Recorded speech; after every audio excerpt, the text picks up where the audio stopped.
So, imagine trying to assemble a really complex piece of IKEA furniture, but the instructions are in a language you completely don't speak, the lights in the room are flickering, and you've just been spun around in an office chair for like 20 minutes. Oh, man. Yeah, that sounds like a total nightmare. Right, it's dizzying. But that impossible scenario is exactly what we ask patients to navigate the literal second they wake up from surgery. Mm. So today's deep dive is zeroing in on this massive communication breakdown that happens the moment a patient leaves the hospital. And it really is massive. Yeah, and we're looking at how voice AI is stepping in to totally revolutionize post-surgery care and medication instructions. Because right now, I mean, the system is just fundamentally broken. It really is. And that IKEA analogy you used, it captures the disorientation perfectly. Because when you look at the baseline data for postoperative retention, Right. it's just staggering. Well, Patients forget anywhere from 40% to 80% of the medical information they're told upon discharge. wait, up to 80%. Yeah, up to 80. You're essentially sending them home with a blank slate at that point. Exactly. And we aren't talking about some minor hiccup here, like, forgetting to put an ice pack on a swollen ankle. This massive drop in retention has really severe, sometimes life-threatening consequences. Oh. It actually results in over 20% of patients being readmitted to the hospital within 30 days of their surgery. That's that's huge. Right, 1 in 5 people end up right back where they started, often in worse condition, simply because of a breakdown in communication at the exit door. I really want you listening right now to just think about your own experiences for a second, or maybe a time you had to pick up a loved one from the hospital. Yeah, everyone's been there. Right, you get the discharge papers, the nurse gives you this really quick 10-minute rundown of a highly complex recovery protocol, and you nod because, you want to be polite and just go home. Exactly. You just want to get out of there. And then suddenly you are actually home. And it is incredibly isolating. You're sitting on the couch, the anesthesia is wearing off, the pain is setting in, and you are entirely on your own trying to decipher this massive stack of medical jargon. It's a really terrifying It feeling. is. But to really grasp why this AI solution we're talking about today is so groundbreaking, we first have to unpack exactly why the human brain drops the ball so badly during recovery. Like, we really need to look at what's called the comprehension chasm. Yeah, the comprehension chasm. It's essentially this perfect storm of cognitive and environmental barriers. Okay. First, you have to consider the cognitive overload. Your body has just undergone major physical trauma, right? Yeah, definitely. So you're dealing with acute pain, profound emotional stress, and usually a cocktail of post-surgery medications. So like opioids or sedatives? Exactly. Yeah. Heavy sedatives that frequently cause fatigue, confusion, and literal short-term memory loss. Physiologically, your brain is just in pure survival mode. It's just trying to keep the lights on. Right. It simply does not have the bandwidth to encode new, complex information at that moment. Yeah, it's like the hard drive is completely full, it's overheating, and the hospital is trying to download a massive software update right into it. That is spot on. And then you compound that neurological block with language and literacy barriers. No, right. If a patient is a non-native speaker, or if they have low health literacy, handing them a dense 30-page written discharge pamphlet is essentially useless. It's just a stack of paper to them. Right. Doesn't matter how accurate the instructions are or how beautifully formatted the pamphlet is, if the patient literally cannot comprehend the words on the page, it fails. So if we look at the mechanics of that failure, what is the actual cost of this chasm?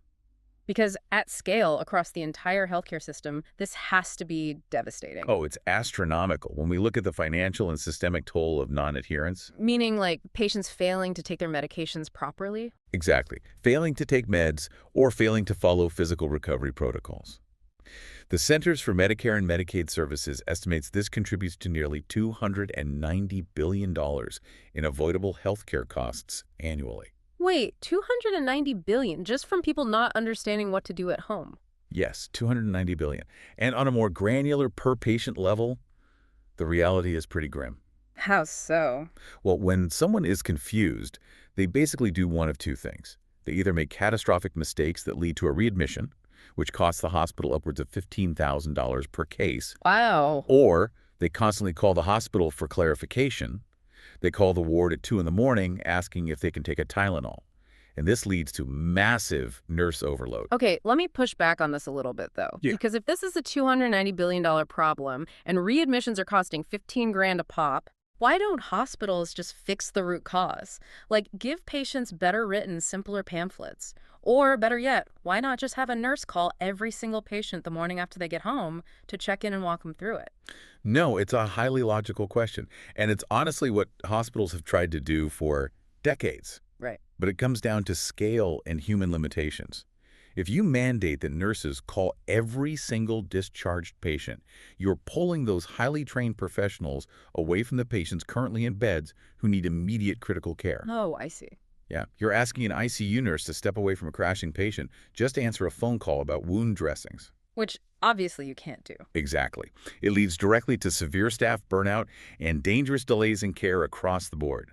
Nurses simply cannot scale to provide 24-hour on-demand support for every single discharged patient. The math just doesn't work. So if human staff can't physically be everywhere at once, and written words fail because the patient is, cognitively overloaded or dealing with a language barrier, we're basically left with a massive design problem. We are. The solution has to be something that speaks to the patient on their schedule whenever they actually have the mental clarity to listen, and that's where voice AI steps into the void. Precisely. The transition to voice AI becomes not just a neat tech upgrade, but a real clinical necessity. Yeah.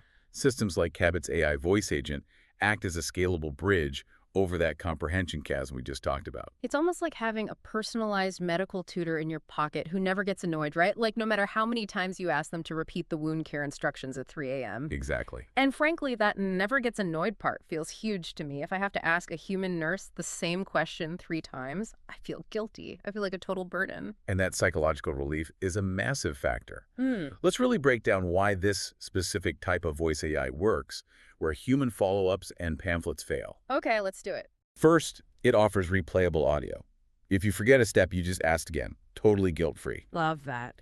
Second, and this is crucial for health equity, it has multilingual support. It can communicate in the patient's preferred language, entirely bypassing that written literacy barrier. So if, like, my grandmother only speaks Spanish, the AI speaks to her in fluent Spanish, translating her specific recovery plan. Yes, and it's her specific plan. It's highly accurate because the voice AI provides personalized guidance linked directly to the patient's electronic health record. So it knows her. Right. It isn't giving generic, terrifying WebMD advice. It knows exactly what surgery the patient had, what their vitals were upon discharge, and what their doctor ordered. Furthermore, advanced systems use what's called a full duplex voice agent. Okay, so Cabot uses a full duplex system. Yeah. For those who haven't dealt with audio engineering before, we're essentially talking about the difference between a walkie-talkie and a real phone call, right? Like, how does that actually change the patient experience? That's a great way to frame it. A walkie-talkie is half duplex. You press the button, you speak, the other person listens, and then they take a turn. Right, over and out. Exactly. And if you try to speak at the same time, the signal just jams. Full duplex means both parties can speak and hear each other simultaneously. Oh, wow. Yeah, so patients can interrupt the AI, ask clarifying questions mid-sentence, and have a completely natural, real-time, two-way conversation just like they would with a human. That makes a huge difference. You aren't just listening to some automated menu, pressing 1 for yes and 2 for no. Not at all. Take the hip replacement case study we were looking at. A patient gets home, they're exhausted, and they need to know how to clean their surgical site. Right. They can get step-by-step audio instructions on wound care. There's specific mobility limits like, hey, don't bend your hip past 90 degrees, and the exact signs of infection to look out for. And the AI is explicitly designed with a calm, compassionate tone. Which is so vital because as we established with the cognitive overload, stress literally inhibits memory formation. Right, the survival mode thing. Exactly. Well, When a patient is anxious, their cortisol levels spike and their brain shuts out new information. A calm, steady voice essentially lowers the patient's cognitive shield, allowing the medical instructions to actually sink in. but post-surgery care isn't just passive listening, right? You aren't just sitting there hearing a podcast about your new hip. It involves actively managing what can be really dangerous cocktails of drugs. Yes, and this is where the AI shifts from being a passive informational guide to an active care manager. Okay. Medication management is arguably the highest stakes part of going home.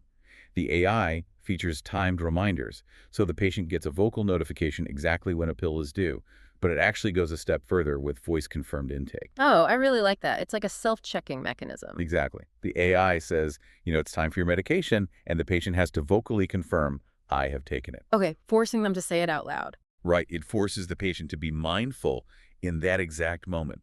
Because when you're on heavy painkillers, the biggest danger is that thought of, wait, did I take that an hour ago, or did I just dream that I took it? Oh man, yeah, that is so common. By forcing vocal confirmation, you drastically reduce accidental missed doses, or even worse, double dosing.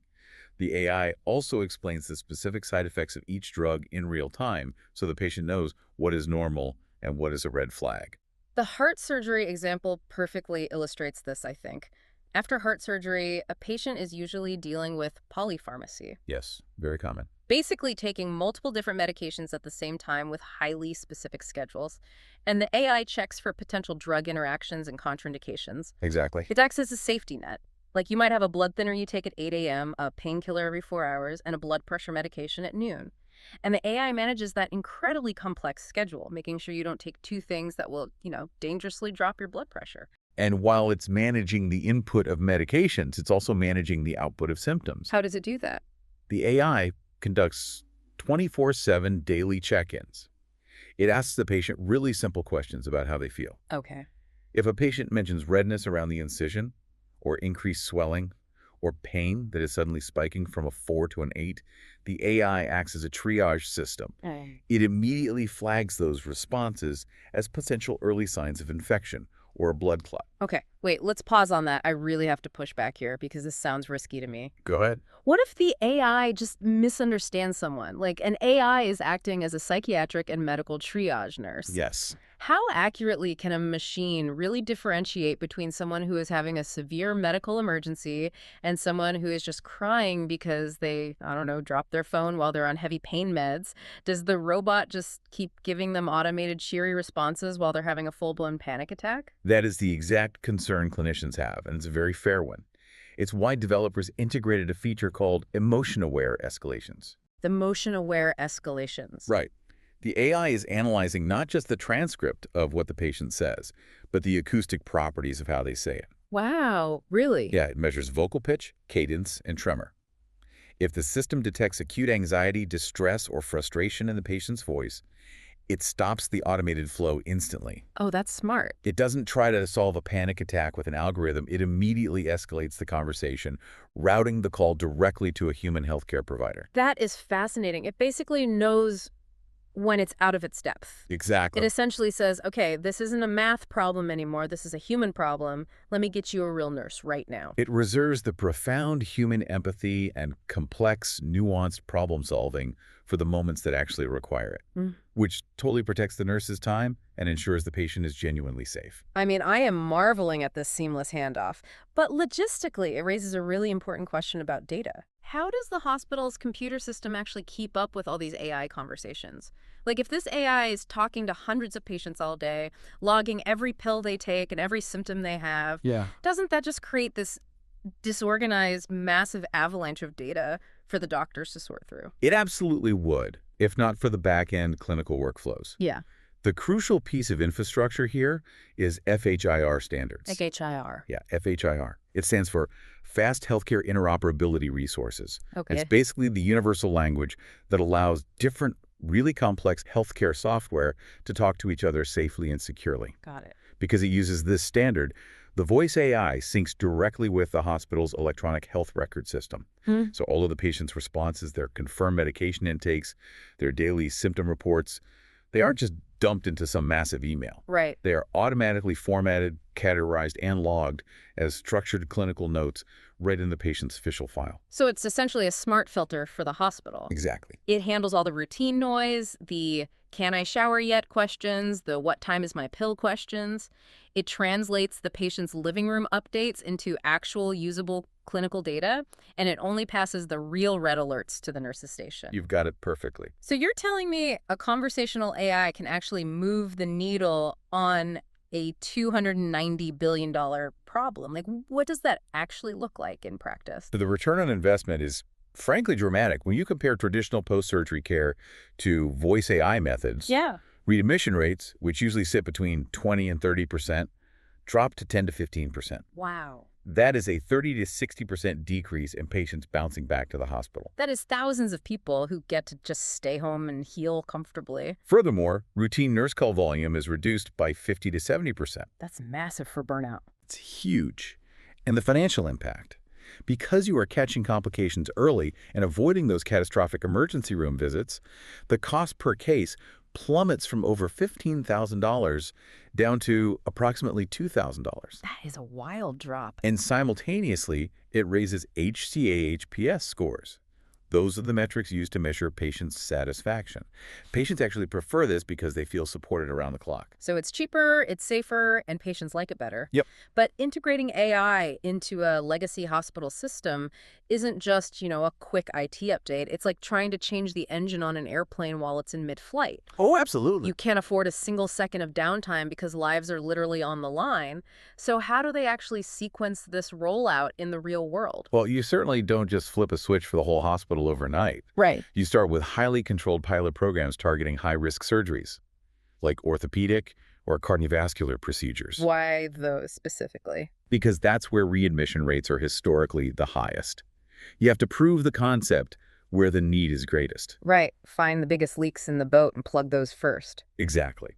Then the real heavy lifting is actually training the staff, not just on how to log into the software, but on how to culturally adapt to it. Oh, interesting. Yeah, a nurse needs to learn how to trust an AI's data.